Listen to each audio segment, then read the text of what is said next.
Dungeon crawling's kind of a lost art. You can find a million roguelikes about randomized dungeons and characters that only last until they die, or some party-based throwbacks based on the wizardries and might and magics of yesteryear, but there aren't a whole ton of solo dungeon crawls these days. At least not ones that don't also come stapled to an open-world RPG. But look, here's Rat Tower with MONOMYTH, a solo dungeon crawler that claims to be inspired by, among other things, the Kingsfield series, Ultima Underworld, and Arx Fatalis. MONOMYTH caught my eye pretty early on, and now it's got a demo. If the title didn't give it away, that's what I'm talking about here. Projected release is about a year away, so there's plenty of time for stuff to change. This is all just first impressions. Let's start at the beginning.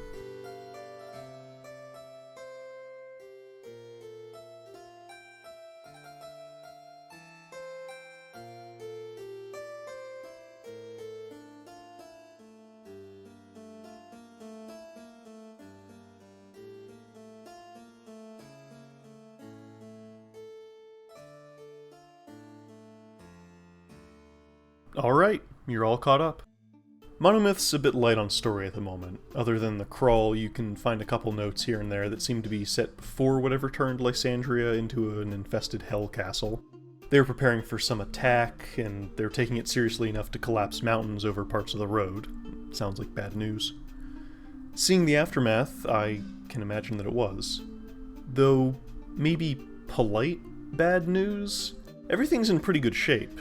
This staircase is broken, but that's about it. Whatever invading army showed up even gave everyone time to make their beds. Alright, but where are we? What is a Lysandria? It's a castle town, or at least the outskirts of it right now. This demo gives us access to a good handful of areas, from a merchant's quarters, a cave system, some barracks, and a couple other things. It's all piled on top of itself, wrapping around central spokes and areas that turn into small hubs very naturally.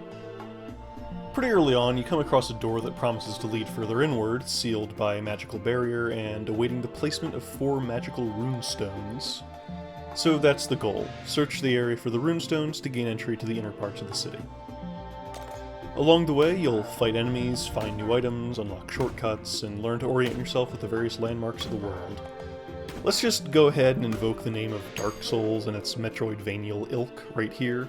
It has all the hallmarks of the same style of world design, and honestly seems to have been paying better attention than some when it comes to how often you notice you're above or next to a previous area. This is a dense map, and it's pretty well laid out.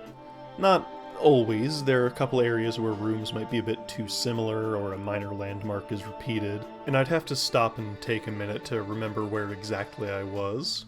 I know it's just one tiny part of the same castle, but maybe some more texture variety would go a long way. There's plenty of variety in the rest of the world, though. Pretty much every way you look, there's a sneaky little path to somewhere else and plenty of ways to get to it. There's secret buttons to press, tricky jumps to make, boxes to turn into stairs, the works. They all lead to something worth having, whether it's a couple healing items, a new weapon, or maybe even a way to get behind some enemies. So, as I'm sure you noticed by now, MONOMYTH's a first-person hack-and-slash sort of thing. The demo's got a small variety of different weapons, including one I know about but couldn't get to, ranging from a bone you find on the ground— no, not that one, yeah— to a couple types of swords, and even a bow. I only played through the demo once, and I went for the swords. I think it was a good move. Combat's about as complex as you can get without dragging your mouse cursor around. Click for a light attack, hold for a heavy attack, press backwards and click for a thrust. Press forward during it and you get a lunge. Right click to block, press a button to cast your equipped spell, all the good stuff. It works. Although you might find yourself having to figure something else out for a couple enemies.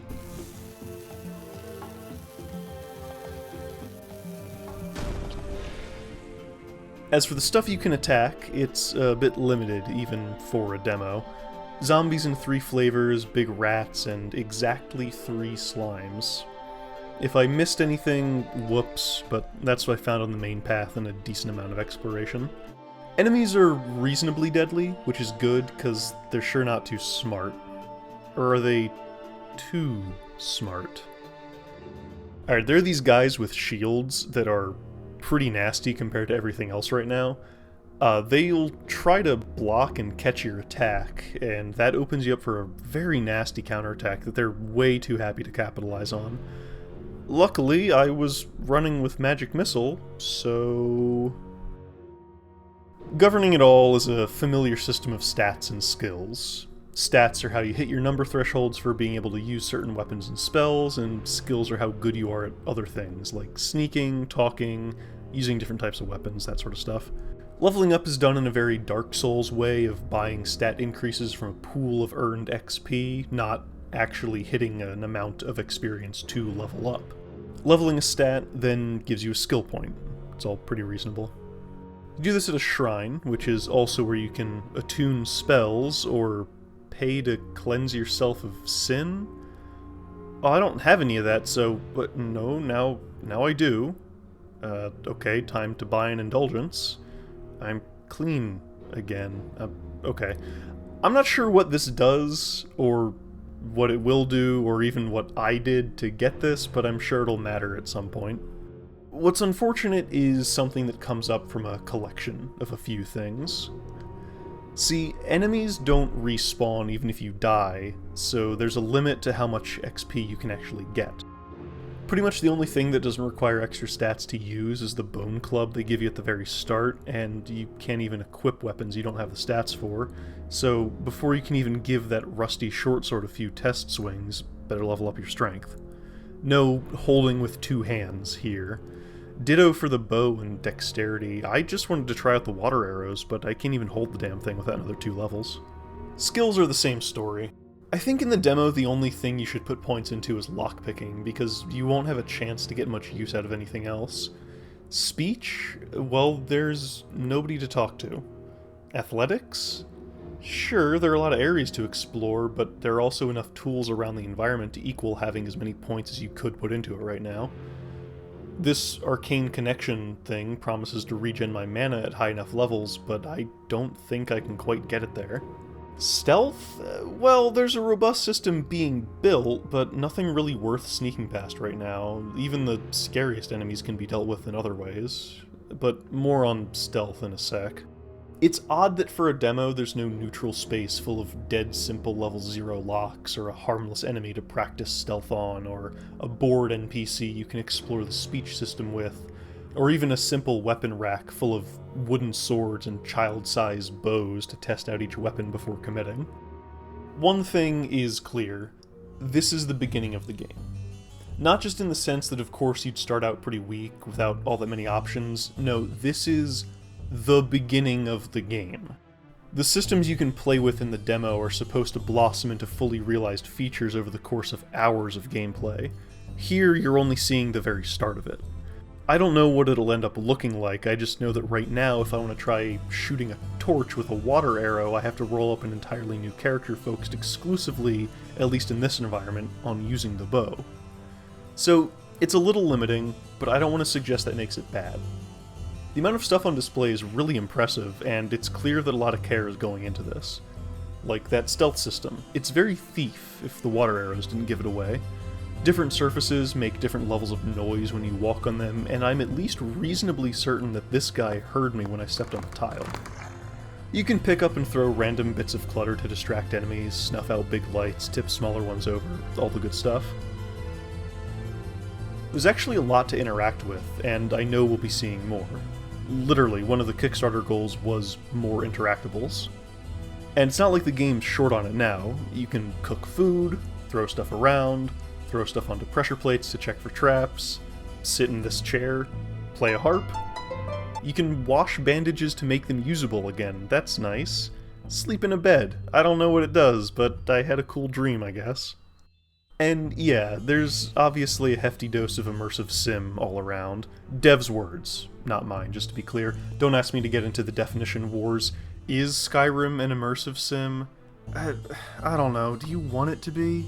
But all the markers are there. There are different ways to solve different problems depending on how you want to do it. Maybe not as many as in some other games, but again, this is just the very start of it. I will say that I hope MONOMYTH leans more into solving gameplay challenges in whatever way you want, versus just having a lot of extra things to click on. For all its options, MONOMYTH, at least right now, seems pretty inflexible. Take, for instance, how it handles its friendly NPCs, or at least the one that's present in this demo. Remember when I said there wasn't anybody to talk to about that? To once again invoke the name of Dark Souls, if you attack a friendly face in that game, either by accident or on purpose, they'll yell at you to back off. The most important thing this does is let you know that they're friendly in the first place. Enemies don't tend to beg for their lives, so someone suddenly shouting at you might get you to stop for a second and take another look at the situation. MONOMYTH doesn't have this, but it does have one friendly NPC. Did you see him? He was the rat that was next to all the other rats that were attacking me. You know, the big one that was a different color and sitting on one side of a circular arena. Yeah, I definitely thought this guy was a mini-boss. Oops. Because it turns out he tells you where to use a shovel to dig to find the key to a chest with the last door rune. If he's dead, it's basically a soft lock.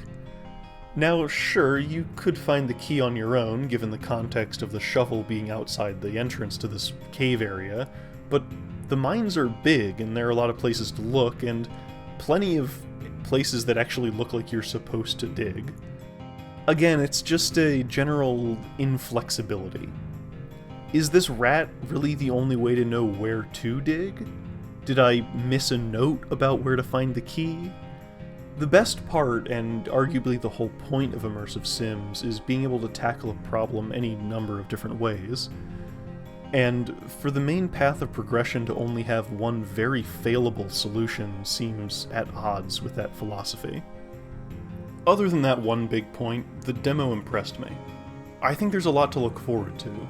We don't get many games like this anymore, and the couple like it I've played recently haven't had even a fraction of the effort that's on display here. There's an excellent sense of design behind it all. Obviously the demo's a bit short on details, but the world feels well realized, even at this stage. This area was planned very thoroughly. It doesn't feel slapped together in half an hour. The visuals might not be the most spectacular you've ever seen, and again, maybe a bit too uniform overall, but what's on display is being used very well. The castle is imposing and mysterious. The ever-present rumble of thunder and dreary skies sets a mood so thick I was surprised when I looked out my window and saw a sunny day. The mystical barrier you're looking for a way through contrasts harshly with the more mundane stone of the castle in a way that makes it seem almost alien. I'm genuinely excited to see where this goes, and I have been ever since I caught wind of it back around this time 2 years ago.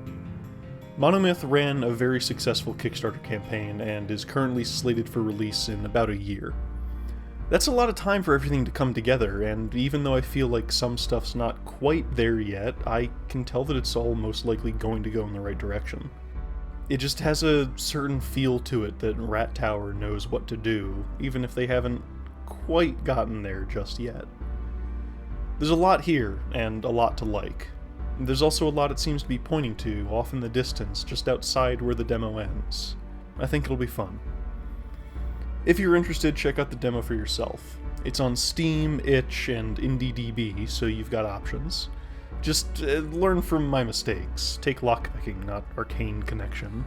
Do something useful with your points. Rat Tower is also currently running what they're calling a Kickstarter Encore on the MONOMYTH website, where you can contribute via PayPal with the same reward structure as the original campaign. All relevant links are in the description, so take a look and make your decisions from there. Alright, this has been a fun one. I hope everybody out there has themselves a good day, and I'll see you next time.